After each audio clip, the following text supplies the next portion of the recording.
UFC on ESPN Vegas 3, Blaydes vs Volkov just wrapped up, and what an amazing card it was while it lasted. There are many a highlight on the card. I'm going to be going through the entire card, starting with the early prelims, ending with the main event, giving my reaction and breakdown to every single fight on the card, starting with our early prelim opener of Austin Hubbard versus Max Roshkoff, if that's how you pronounce his name. I still have no idea, but even still, Austin Hubbard was a juicy underdog. I picked him as an underdog because I felt as though Max Roshkoff wasn't UFC seasoned, and especially taking a fight on a week's notice, there's no way he's going to be able to go hard for 3 rounds as a dominant wrestler. Listen, you can maybe skate by as a striker when you're just jabbing and moving the entire fight, but when your game is to dominate someone in the wrestling department, it takes a very large amount of energy to be exerted, and when you're on short notice, that energy just doesn't add up. It doesn't last, and Austin Hubbard is a great counter wrestler, LFA champion, came through as a heavy underdog in my first prediction of the night. Austin Hubbard got the job done, an amazing performance, and a lot of people were talking about him quitting on the stool. Listen, it was very clear to me that he was done. I understand a lot of people don't like people quitting on the stool. I know that maybe the only one that's justifiable is Brian Ortega versus Max Holloway, because he was literally being annihilated for the entire round. But listen, Max Roshkoff was being destroyed by Austin Hubbard, and he had no energy to throw anything back whatsoever. It's not like he was throwing back, but just getting outlanded and just getting beaten for a round. He genuinely had nothing left in the tank to even throw something back Austin Hubbard's way to even get himself a win in the fight. He had no energy for a takedown either. There was no way of him winning. If he went out in the 3rd round, he would just Anthony Smith himself and probably be handing teeth to the referee by the end of the 3rd round. I don't mind it being stopped. He's a young guy, 5-1. He lost his undefeated record, but you know what? It's going to be a learning experience. I don't think the UFC is going to sign him. I thought they might have done, because he took the fight on short notice and did them a favour, but Dana White said that he might not be ready for the UFC yet, and he figured that out today.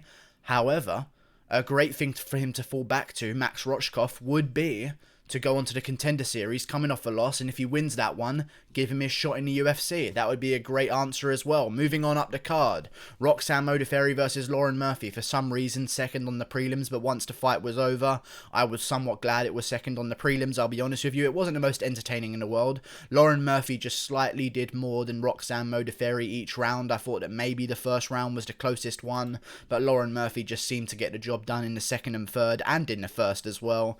It was pretty obvious who won. It was a close fight, don't get me wrong. It was very competitive in each of the rounds, but Lauren Murphy just did more each round and really ended the rounds with a very good moment for herself that really sort of hit it home in the judges' scorecards that Lauren Murphy was going to win. Roxanne Modaferry is not good at fighting. Lauren Murphy isn't either. I don't know how Lauren Murphy can go from looking smaller than Roxanne Modaferry at the weigh-ins to all of a sudden looking twice the size in thickness. That made no sense, but even still, Roxanne Modaferry just needs to work on stuff. She got rocked really badly in one of the rounds as well, really badly, chicken-legged all over the place, managed to recover, but still, man, it's just tough to watch sometimes. You're 24-17, you've had more fights than 80% of the male roster in the UFC, and you still don't know the basics of fighting.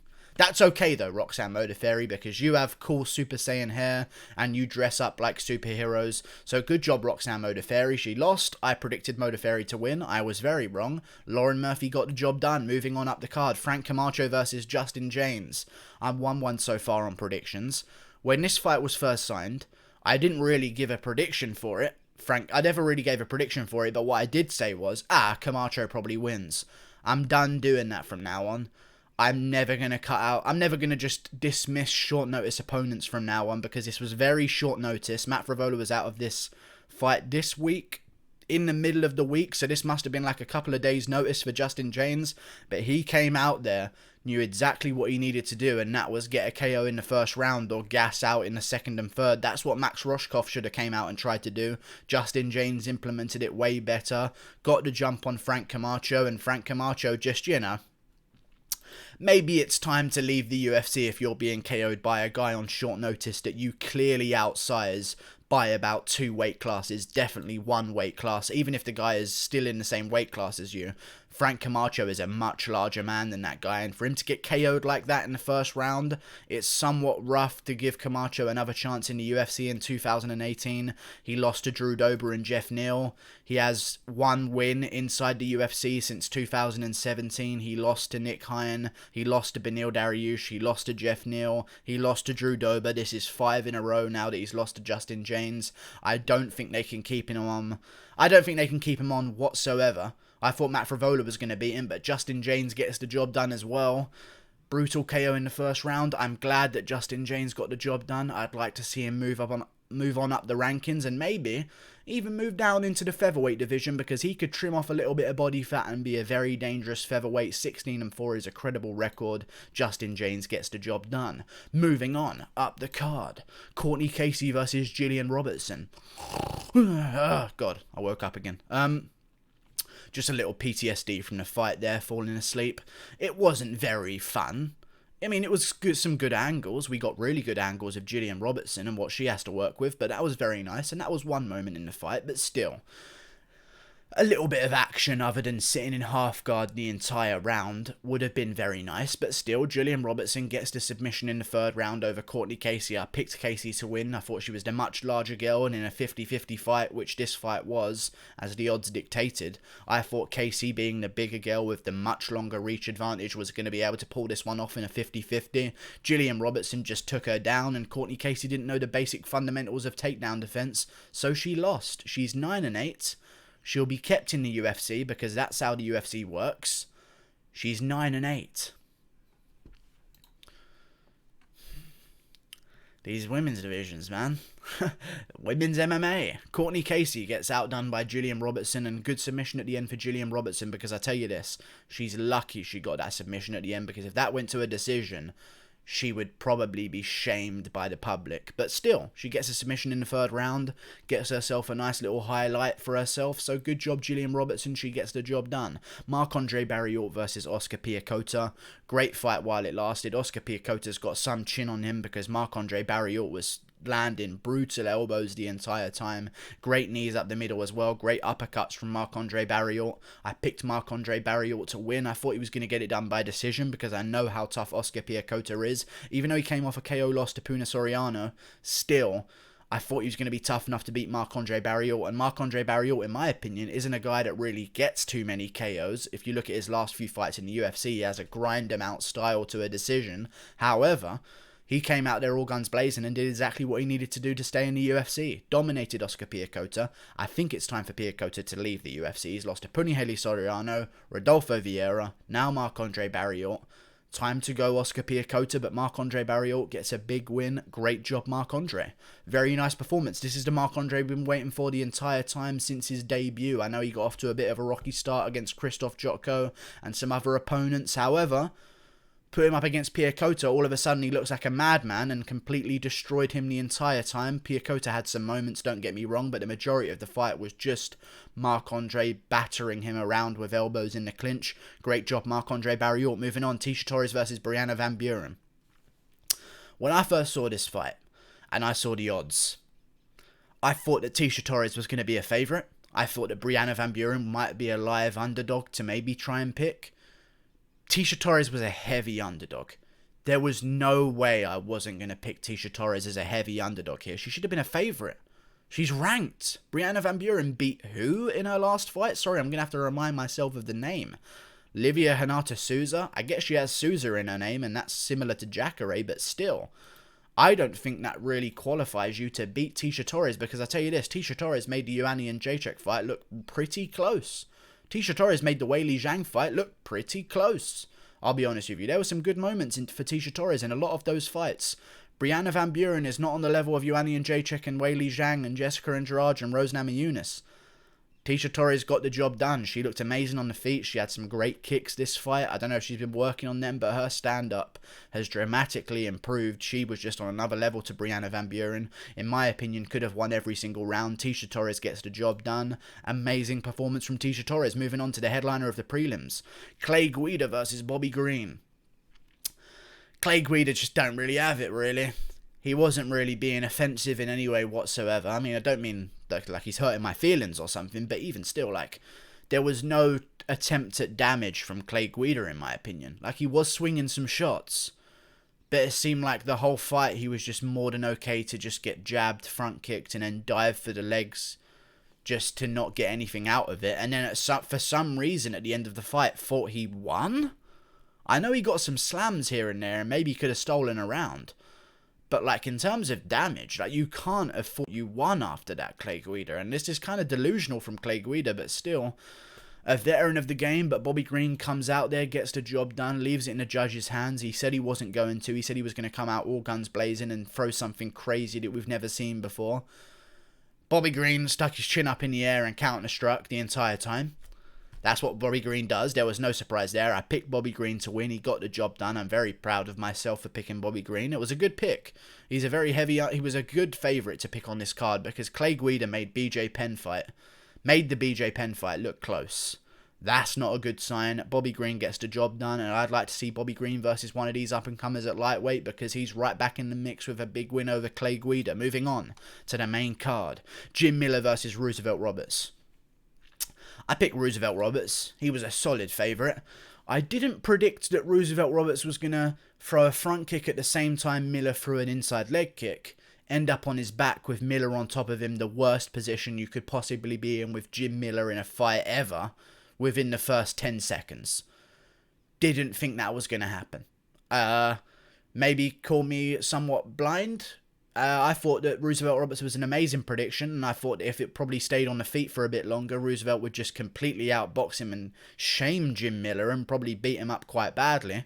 But you know what? It's MMA. Things happen. Some guy throws an inside leg kick while you throw a front kick. You get off balance, you go to the ground, Jim Miller gets on top of you and you get armbarred. Sometimes these things happen and we can't have nice things in the UFC. The annoying fucking veteran beats the young prospect once again. It's only Sean O'Malley now. That's all we've got. Very annoying. However, afterwards I thought to myself, you know what, I would be annoyed if I saw Jim Miller get finished by Roosevelt Roberts or lose pretty badly and get beat up. So I'm kind of glad that Roosevelt Roberts lost in a way because we saw that he wasn't ready. Even if you do go to the ground with Jim Miller, you've got to have an answer to him there. At least try and scramble as desperately as you can. You can't just sit on the ground with Jim Miller and allow him to get comfortable on top of you. You've got to work some kind of scramble. And he tried his best. Jim Miller got the arm. If he would have popped out of that armbar, he would have been on top and we could have been looking at a completely different fight. But Jim Miller gets the submission by armbar. Roosevelt Roberts verbally tapped. I was confused for a second, but he did verbally tap in the end, saying tap, tap, tap. But still, hurt his arm. He's going to be out for a while. No nice toys at lightweight. We don't have nice things at lightweight. That's what happens. Hopefully Brad Riddell can work his way up. Or Brad Riddell's probably going to lose to fucking Clay Guida in some fight somehow if they make that one. I don't know. It's just it never seems to go well for us. Roosevelt Roberts loses. Oh well. He broke his arm. He's going to be out for a while. I wouldn't mind a booking of Roosevelt Roberts versus Matt Frevola anyway because both of them want the fight. Both of them couldn't fight or lost this week, so fuck it. Matt Frevola versus Roosevelt Roberts would be an amazing fight anyway. Moving on up the card. Great performance from Jim Miller though, I'm glad. And I wouldn't want to see him get TKO'd because it would hurt me. If I saw Jim Miller get really badly battered by a young up-and-comer, it would really hurt me, but Roosevelt loses. Unfortunate for the UFC, but oh well. Belal Muhammad versus Lyman Good. Razor close fight. I thought that the strikes were a little bit off that they were showing on the screen. They were showing Belal Muhammad in the first 2 rounds ahead by quite a bit. I thought Lyman Good definitely did enough in the 3rd round to get himself a 10-9, but those first 2 rounds, I don't know, man. Belal Muhammad was landing a lot on the arms. He wasn't landing a lot of real clean shots. Lyman Good seemed to pop the head back of Belal Muhammad a little bit more. I thought Belal Muhammad could have got the job done. I thought it was going to be a split decision, which it was. Belal Muhammad got his hands raised though. Good performance from Belal Muhammad, but again, way too close for me to get hyped. You know what I mean? Like, Belal Muhammad is really putting on some good performances and putting on a big win streak right now. I mean, what's this win streak now? He lost to Jeff Neal, but beat Milodo, beat Takashi Sato. Now he's on a 3-fight win streak. I just feel as though you need to beat these guys better than split decision if you're going to convince me that you're going to hang with the guys in the top 15. So it's hard to get hyped about Belal Muhammad, but still, 17-3, very respectable record, gets to jump on Lyman Good by a close decision, but gets the win anyway. Belal Muhammad is very good. But what we saw in this fight is something that I said we would see in this fight, is that Lyman Good would have the fundamentals of takedown defense, not to let Belal Muhammad get on top of him and just sit there the entire fight like he did against Curtis Millender. Those top 15 guys have all of those takedown defense fundamentals that they need, and they're better than Lyman Good. I hope Belal Muhammad breaks through. I'm glad he won, because I picked Lyman Good to win this fight. I thought he was going to get it done, but I thought he was going to get it done by TKO. I was so close in that third round. If he could find a little bit more space, he probably would have got the finish. But Belal Muhammad got it done. I'm glad he got it done, because he's the younger guy. I'd hate to see a 35-year-old Lyman Good into the rankings after his prime. Luckily, Belal Muhammad gets into the rankings in his prime. I don't think he's going to be ranked. He's probably going to need one more win after this one. But even still, you've got to put on some more dominant performances if you're going to convince people that you're going to beat guys inside the top 15. But then again, Adesanya went to a split decision with Marvin Vettori and then annihilated the entire division after that. So what do I fucking know? Belal Muhammad's probably going to tear through everyone. He called out Santiago Ponzinibbio. I think that's an amazing fight. Let's make it happen. Nobody's calling out Ponzinibbio. Ponzinibbio might not even be fighting. I don't even know anymore, because he's injured every single time he signs a fight. But Belal Muhammad versus Santiago Ponzinibbio. Winner gets a position in the 13 to 15 range of the rankings. Sounds good to me. Belal Muhammad versus Santiago Ponzinibbio should be next. Moving on up the card. Raquel Pennington versus Marion Renault. Good performance from Pennington. Very boring, because, you know, women's MMA. But all good. Raquel Pennington got the job done on Marion Renault. 11-8 versus 9-6. That's their records now.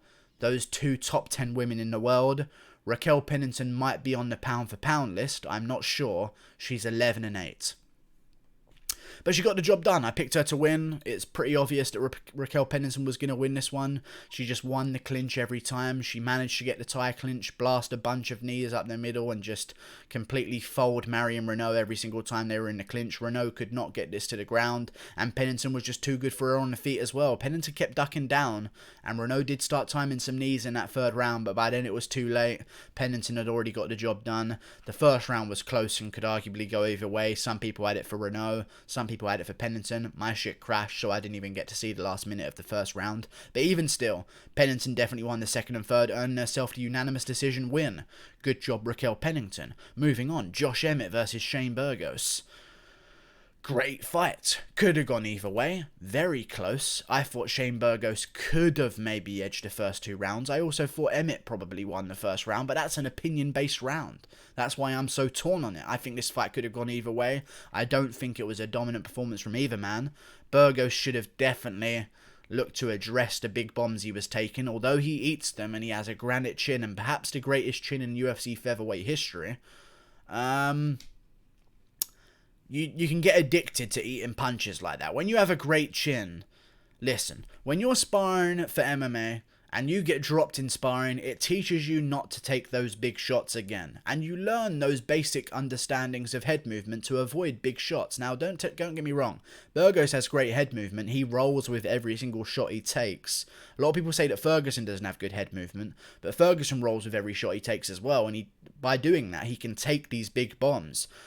When you have a granite chin, you don't have to work on your striking defense as much because it's not such a problem when you're training. Like when guys get dropped in sparring, they learn. Can't walk into that again, I'm not going to. When Shane Burgos is sparring and eating every punch everyone gives him, he doesn't have to worry about not taking bombs. But when you've got 4-ounce gloves on and you're in the octagon and it's live, you do have to worry about taking those shots. I thought this fight could have gone to Shane Burgos. I would score it to Josh Emmett. It was a close first round. Burgos landed way more, don't get me wrong, but Josh Emmett landed massive bombs in that first round.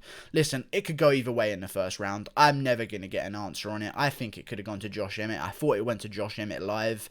I didn't think he did enough for a 10-8 in round 3 because Burgos kept slinging them back. If Burgos wasn't doing much back, give it a 10-8. But Burgos was landing some huge bombs back himself and hurting Emmett back himself. Landed a good body shot in that round. Also got dropped a bunch of times. But still, Shane Burgos, what a guy. What a chin. I think this fight really did change, however, when Burgos landed the groin shot in the third round. That's on Burgos. but it looked like it was going against Emmett before then. Even in the first part of that third round, it looked like we were going to pick up where things left off in the second, with Burgos just walking him down and beating him up. But Emmett got that breather. Nice little 2 minutes. Came back out in the third round after his 2-minute rest. Started having KO power again. Got the job done over Shane Burgos. What a blessing in disguise that groin shot was. I know Josh Emmett didn't like it in the moment because it did land on the groin, and I'm sure that shit hurts. But in hindsight, Josh Emmett's going to be so thankful that Shane Burgos kicked him in the bollocks. Good job from Josh Emmett. Gets the job done. I think he should take on Calvin Kattar. Ige winner next. And Burgos should probably look to take on the loser of Kattar versus Ige. Curtis Blaydes versus Alexander Volkov. Now, decent performance. Not the best in the world, but he set a record for takedowns in the heavyweight division. I believe only set before by Cain Velasquez, I believe. But 14 takedowns in the heavyweight division is a lot. He broke his own record. I know that. I don't know if he broke the heavyweight record, but still, his record was 10. And I think that was done against Justin Willis because he was throwing him around like a dog toy. He broke that by 14. He's done another 4 takedowns in a single fight. This one was 5 rounds. He worked a lot in those early 3. But I think Volkov is just such a big man. It's hard to manipulate him like it is with these other guys in the division. He's got such long legs. It's hard to get hooks in. He's got such long arms and a long frame. It's hard to get on top of him. It's hard to put your weight on top of him. It's hard to get your hands free and land big bombs. He's got such long arms. He can cover his head entirely. Like, it's just, he's a tricky puzzle to solve, is Alexander Volkov. And I think he's going to be one of these guys that's pretty tricky to finish unless you get beat up by him for 3 full rounds nearly, like Derek Lewis, and land a big bomb in the last second while Volkov throws a fucking leg kick like a retard. There's not going to be many ways of beating Volkov. Blaydes did that way. I mean, he did gas out. Blaydes gassed out, don't get me wrong, and he did show a little bit of a hole there, but listen, he got the job done. 3 rounds to 2 against Alexander Volkov. Volkov is nobody's fool, and Blaydes beat him. So you got to give credit to Blaydes, even though it wasn't the best performance in the world. Blaydes definitely should have maybe gone out of this with a TKO finish, just to give himself a bit more momentum. He's not going to get a title shot. Dana White was a little bit harsh on him, I thought, but I think Dana White was just so amped up off of Emmett versus Burgos that just going into Blaydes Volkov was a massive adrenaline dump for him, so it kind of put him in a bit of a mood. You can't get a title shot, Blaydes. Ngannou exists. You lost to him twice. You can't get a title shot. Ngannou's getting a title shot. Said this before, if Stipe and DC both retire after their trilogy bout, which could happen, do Blaydes versus Ngannou for a vacant belt. If Stipe wants to continue, if he does beat DC, because I know DC's retiring, but if Stipe beats DC and wants to continue, do Stipe versus Ngannou too, and do Blaydes versus the winner of Derek Lewis versus Alexei Oleinik. That's a great fight. That's how you get your title shot, Curtis Blaydes. You're not going to get it right now, but still, good performance. You beat Alexander Volkov, and you won it quite clearly, in my opinion. Dangerous in those later rounds when you were gassing out a bit, but you still got the job done, Blaydes. I'm okay with that. Goodbye. Thank you for watching. Click that button there. See you later.